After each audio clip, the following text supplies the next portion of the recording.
Hello दोस्तों, नमस्ते, प्रणाम। मैं हूँ चंद तिवारी, स्वागत करती हूँ उर्मिला मौर्य के चैनल पे।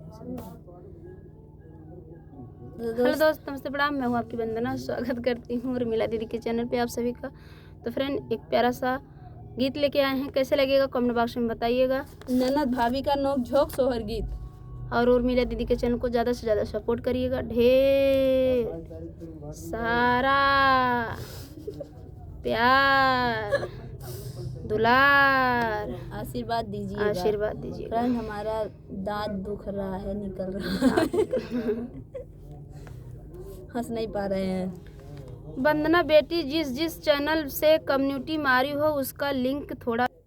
तो दोस्तों, ये सोहर गीत कैसा लगेगा कमेंट में जरूर बताना। हाय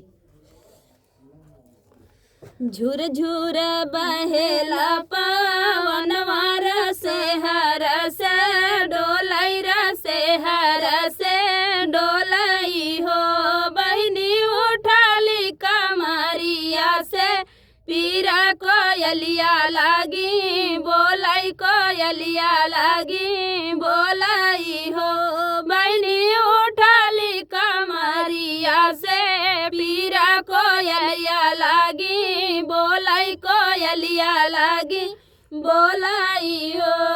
इतने में आई गई ना नदिया भी रही बोलिया बोलाई भी रही बोलिया बोलाई हो भौजी तोहर जहोई है बिटिया वाला लाना नहीं होई है लाना नहीं होई है हो भौजी तोहर जहोई है बिटिया वाला लाना नहीं होई है लाना नहीं होई है हो।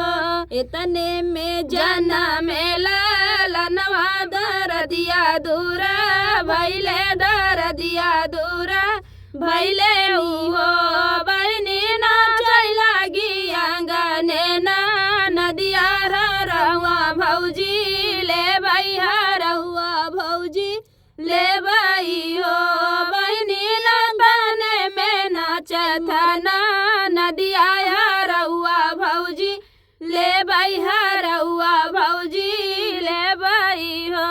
तू तो कहू जना में बिटिया वाला लाना नहीं होई है लाना नहीं होई है हो ननदी नहीं दे भैया पाना रउआ तो हाई हमारी बैरन तो हाई हमारी बैरन हो ननदी नहीं दे भैया पाना रउआ तो हाई हमारी बैरन तो हाई हमारी बैरन हो।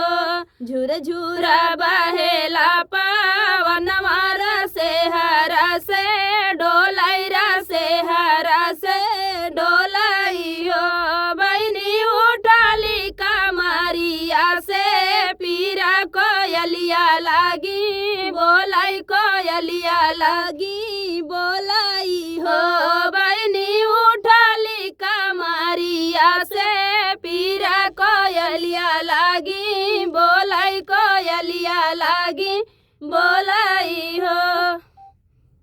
तो फ्रेंड, गीत कैसा लगा कमेंट बॉक्स में बताइएगा। और उर्मिला दीदी के चैनल का ज़्यादा से ज़्यादा सपोर्ट करना, अपना प्यार दुलार आशीर्वाद देना।